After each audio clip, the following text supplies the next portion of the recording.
Good morning future teachers. कैसे हैं आप सबका बहुत बहुत स्वागत है हमारे यूट्यूब चैनल सेठ शिवम एजुकेशन पर। तो दोस्तों, आज की वीडियो में हम देखेंगे रीट मेंस का प्रीवियस ईयर क्वेश्चन पेपर। ठीक है, रीट मेंस का प्रीवियस ईयर क्वेश्चन पेपर, वो भी L2 इंग्लिश का। ठीक है दोस्तों, लेवल 2 इंग्लिश का प्रीवियस ईयर क्वेश्चन पेपर आज की वीडियो में हम देखने वाले हैं। दोस्तों, ये पेपर आपका 27 फरवरी को हुआ था। ठीक है, 27 फरवरी 2023 को हुआ था। और इस तरह से देखें तो रीट मेंस का एग्ज़ाम हुए 3 साल हो गए हैं। फरवरी 2026 में 3 साल हो जाएंगे रीट मेंस को हुए। जैसा कि आप सबको पता है कि जो रीट मेंस की विज्ञप्ति है वो 7 नवंबर के आसपास जारी की जाएगी, जिसमें लगभग 7500 पद आ रहे हैं लेवल फर्स्ट और लेवल 2 को मिला करके। और उसमें सामान्य शिक्षा के L2 के जो पद हैं वो हैं ही नहीं। ठीक है, L2 के सामान्य शिक्षा के उसमें पद हैं ही नहीं। तो आपको निराश नहीं होना है। ठीक है, और जो संस्कृत शिक्षा की L2 की जो इंग्लिश की पोस्ट हैं वो 200 से प्लस हैं। ठीक है, 220 समथिंग हैं। तो इन पर जो है ये जो जनवरी में होगी परीक्षा आपकी 3rd ग्रेड की, वो लगभग 220 पदों पर होगी L2 इंग्लिश की। ठीक है, इसमें और पद बढ़ने की संभावना बहुत कम है। ठीक है दोस्तों, तो आज की वीडियो में हम देखेंगे इंग्लिश के क्वेश्चंस। किसके क्वेश्चंस दोस्तों? इंग्लिश के क्वेश्चंस। जैसा कि आप सब जानते हैं कि इंग्लिश के क्वेश्चंस आते हैं 60 और टीचिंग मेथड्स के आते हैं जो है 10। इस तरह से 70 क्वेश्चंस आपसे जो है सब्जेक्ट से रिलेटेड पूछे जाते हैं। ठीक है दोस्तों, तो इस प्रीवियस ईयर क्वेश्चन पेपर में ये आपका ऑफिशियल क्वेश्चन पेपर है, ध्यान देना, जो कि Rajasthan staff selection board RSSB की वेबसाइट पर डला हुआ है। ठीक है, तो ये ऑफिशियल क्वेश्चन पेपर है, ध्यान देना।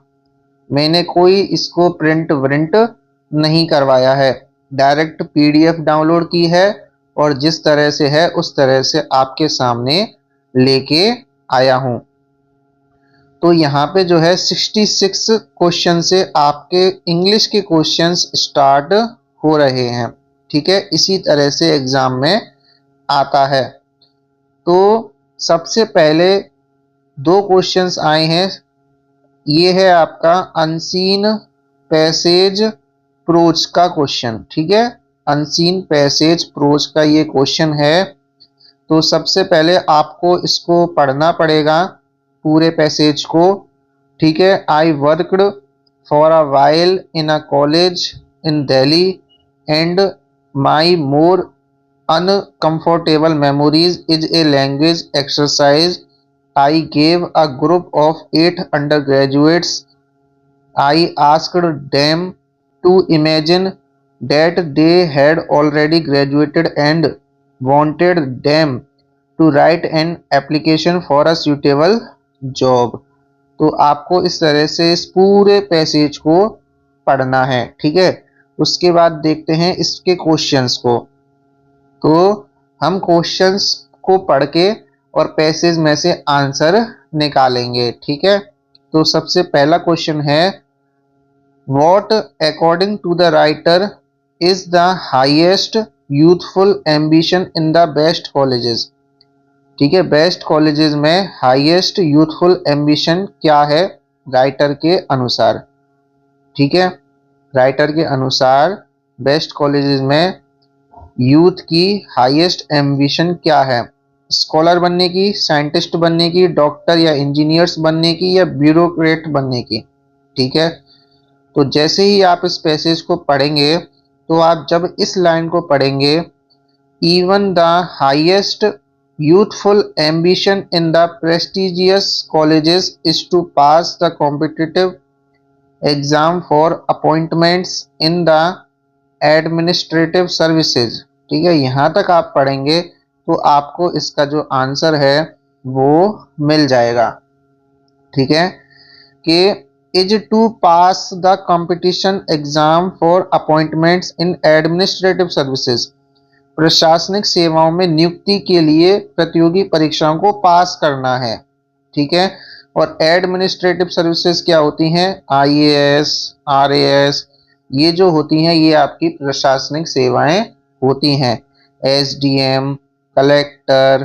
ठीक है, तो उसको क्या कहते हैं? एसडीएम कलेक्टर को क्या कहते हैं? नौकरशाह कहते हैं। क्या कहते हैं दोस्तों? नौकरशाह कहते हैं। और नौकरशाह को कहते हैं ब्यूरोक्रेट। क्या कहते हैं? ब्यूरोक्रेट। तो इसका सही आंसर हो जाएगा D option, to become a bureaucrat. ठीक है दोस्तों, सेकंड क्वेश्चन है इसमें, स्नफ्ड आउट मीन्स। ठीक है, स्नफ्ड आउट का मतलब क्या है? एंकरेज, उत्साहित करना, अर्ज्ड, इंस्टील्ड या किल्ड। तो इन चारों में से क्या इसका आंसर होगा? तो सबसे पहले आपको इस पैसेज में इस वर्ड को ढूंढना है कि स्नफ्ड आउट कहाँ लिखा हुआ है। ठीक है, तो आप ढूंढेंगे तो ये रहा स्नफ्ड आउट। तो even in one of the good universities and in a college that had a reputation for its academic standards, the system had snuffed out all youthful ambition।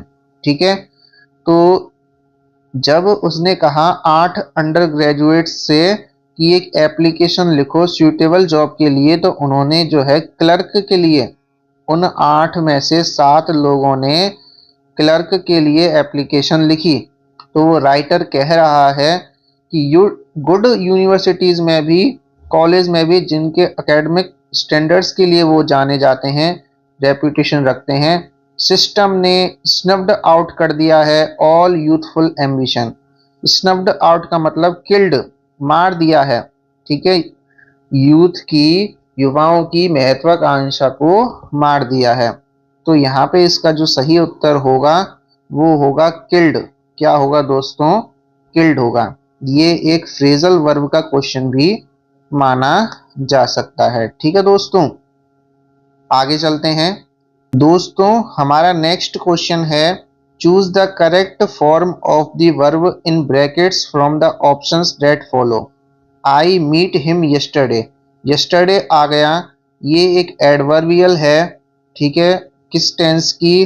Past simple tense की।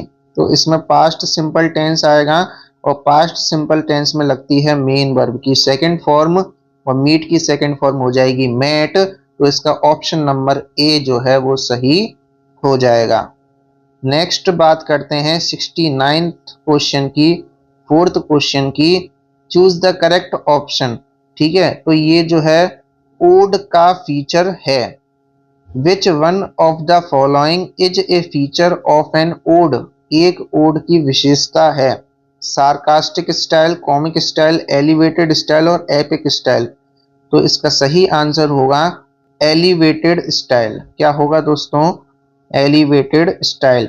Sarcastic style नहीं होगा, comic style नहीं होगा, epic technique नहीं होगा, elevated style इसका answer होगा। दोस्तों हमारा नेक्स्ट क्वेश्चन है फिफ्थ क्वेश्चन, कि choose the correct antonym of the given word from the options that follow. Calm. Calm का मतलब होता है दोस्तों शांत। शांत का एंटोनिम यानी विलोम शब्द पूछना है तो विलोम शब्द हो जाएगा डिस्टर्ब्ड। ठीक है, डिस्टर्ब्ड। नेक्स्ट क्वेश्चन है 71th क्वेश्चन है, सिक्स्थ क्वेश्चन है कि choose the correct meaning of strike while the iron is hot from the given options. ठीक है, ये आपका एक ईडियम फ्रेजेस टाइप का क्वेश्चन है कि strike while the iron is hot, जब मारना तब लोहा गर्म हो, है ना। तो इसका सही आंसर क्या होगा? इसका सही आंसर होगा option number B, to take advantage of an opportunity as soon as it exists. ठीक है, किसी अवसर का लाभ लेना जितना जल्दी हो सके, जब अवसर मिले तभी लाभ लेना। ठीक है, इस तरह से इसका आंसर हो जाएगा। 72 क्वेश्चन है, 7th क्वेश्चन है कि करेक्ट मॉडल भरिए। तो कमांड के लिए हम क्या यूज करते हैं? कमांड के लिए हम यूज करते हैं विल या शैल। ठीक है, तो ही के हिसाब से यहाँ पे जो आएगा वो आएगा शैल। ठीक है, ही के हिसाब से क्या आएगा? Shall. He shall not enter my house again. ठीक है, he shall not enter my house again. Next 8th question है दोस्तों कि फ्रेजल वर्ब का जो अंडरलाइन की हुई है उसका मतलब क्या है। ठीक है, the underlined phrasal verb means you should allow for delays when planning is a journey. तो अलाउ फॉर आया है, अलाउ फॉर का मतलब है include something in A plan और कैलकुलेशन। ठीक है, नेक्स्ट क्वेश्चन है दोस्तों 9th क्वेश्चन है आपका, choose the correct assertive form of the given sentence from the options that follow। ठीक है, what a foolish you are। तो आप जैसा कि देख सकते हैं ये एक्सक्लेमेटरी सेंटेंस है। ठीक है, और इसको चेंज करना है आपको एसर्टिव सेंटेंस में। इसमें एसर्टिव सेंटेंस में तो आप इसको चेंज करेंगे तो ये हो जाएगा यू आर अ ग्रेट फूल। ठीक है, तुम कितने बड़े मूर्ख हो। ठीक है, तुम बहुत बड़े वाले मूर्ख हो। ठीक है, यू आर अ ग्रेट फूल। तो इस तरह से है। नेक्स्ट आपके लिए क्वेश्चन है फोनेटिक्स का। 10th क्वेश्चन है आपका ये कि choose the correct phonetic transcription of the given word from the options that follow. Apple यहाँ पे लिखा हुआ है, तो इसका सही जो फोनेटिक्स बनेगा वो बनेगा ये फर्स्ट वाला। ठीक है, एप्पल। तो इस तरह से है। नेक्स्ट सिनोनिम पूछ रहा है कन्फेस का। ठीक है, सिनोनिम मतलब पर्यायवाची शब्द पूछ रहा है। और कन्फेस का, कन्फेस मीन्स होता है स्वीकार करना। ठीक है, स्वीकारना या स्वीकार करना। तो इसका सही सिनोनिम हो जाएगा एडमिट। एडमिट मीन्स होता है स्वीकार करना। ठीक है दोस्तों, नेक्स्ट आपका क्वेश्चन है फिर से आपके लिए आ चुका है एक यहाँ पर अनसीन पैसेज प्रोज। पहले तो आपको इसको पैसेज को पढ़ना है, उसके बाद इस क्वेश्चन का आंसर देना है कि all human efforts are dedicated to. ठीक है, all human efforts are dedicated to, समस्त मानवीय प्रयास समर्पित होते हैं किसके लिए। तो जैसे ही आप इसको पढ़ेंगे और जब आप इस लाइन पर गौर करेंगे कि human endeavour is dedicated to living well, तो आपको सीधे सीधे आपका आंसर मिल जाएगा। आंसर है option number A, living well. ठीक है दोस्तों, लिविंग वेल। नेक्स्ट आपका क्वेश्चन है 78 क्वेश्चन है इसमें, और उस क्रम से देखें तो आपका ये 13वां क्वेश्चन है आज का कि सब्जेक्ट वर्ब एग्रीमेंट का ये क्वेश्चन है। ठीक है, सब्जेक्ट वर्ब एग्रीमेंट का ये क्वेश्चन है कि her father accompanied by all her uncles late. तो यहाँ पे क्या आएगा? वर आएगा, वॉज आएगा, हैव बीन आएगा कि हैव अराइव्ड आएगा। तो देखिए दोस्तों यहाँ पे एक ये जुड़ा हुआ है अकम्पनीड बाय, इसकी जगह यदि विद आ जाए या एलोंग विद आ जाए, ठीक है, इस तरह से आपके जो हैं शब्द आ जाएं तो आपको जो है पहले वाले सब्जेक्ट के अकॉर्डिंग, ठीक है, जो पहले सब्जेक्ट आया है उसके अकॉर्डिंग वर्ब लगानी होती है। तो यहाँ पे पहला सब्जेक्ट कौन सा है? Her father. ठीक है। तो हर फादर सिंगुलर है कि प्लूरल है? सिंगुलर है, तो यहाँ पे क्या आएगी? सिंगुलर वर्ब आएगी। तो यहाँ पे सिंगुलर वर्ब केवल एक ही है, वो है वॉज। क्या है दोस्तों? वॉज है। ठीक है, आशा करता हूं आपकी समझ में आ रहा होगा। नेक्स्ट आपका क्वेश्चन है 79 क्वेश्चन है, 14वां क्वेश्चन है आज का, कि choose the correct form of indirect narration. Narration का ये क्वेश्चन है, इसको आपको इनडायरेक्ट स्पीच में बदलना है। ठीक है, he said I am a student. तो देखिए दोस्तों, ही सेड डेट, ठीक है, आई को हम ही के अकॉर्डिंग बदल देंगे। ही, एम का वॉज वर्ब में हो जाएगा वॉज ए स्टूडेंट।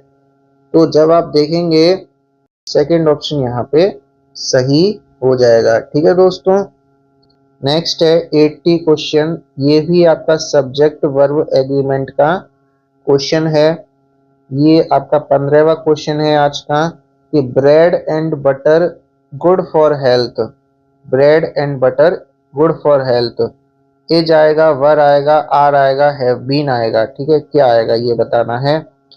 तो यहाँ पे जो आएगा वो आएगा आपका सिंगुलर वर्ब आएगी is. Bread and butter is good for health, ये आपका यहाँ पे सही हो जाने वाला है। तो दोस्तों, ये थी हमारी आज की वीडियो, जिसमें मैंने आपको रीट मेंस का जो प्रीवियस ईयर क्वेश्चन पेपर है उसके 15 क्वेश्चंस आपके लिए बताए, उनके सॉल्यूशंस भी आपको बताए। ठीक है, तो आज की वीडियो में फिलहाल इतना ही, मिलेंगे अगली वीडियो में। यदि आपको वीडियो पसंद आई हो तो वीडियो को प्लीज़ लाइक कर देना। यदि आपकी कोई प्रॉब्लम है, क्वेरी है, समस्या है, तो वीडियो के नीचे कमेंट बॉक्स में कमेंट कर देना। मिलेंगे अगली वीडियो में, तब तक के लिए पढ़ते रहिएगा, आगे बढ़ते रहिएगा। जय हिंद, जय भारत, थैंक यू, वंदे मातरम, धन्यवाद।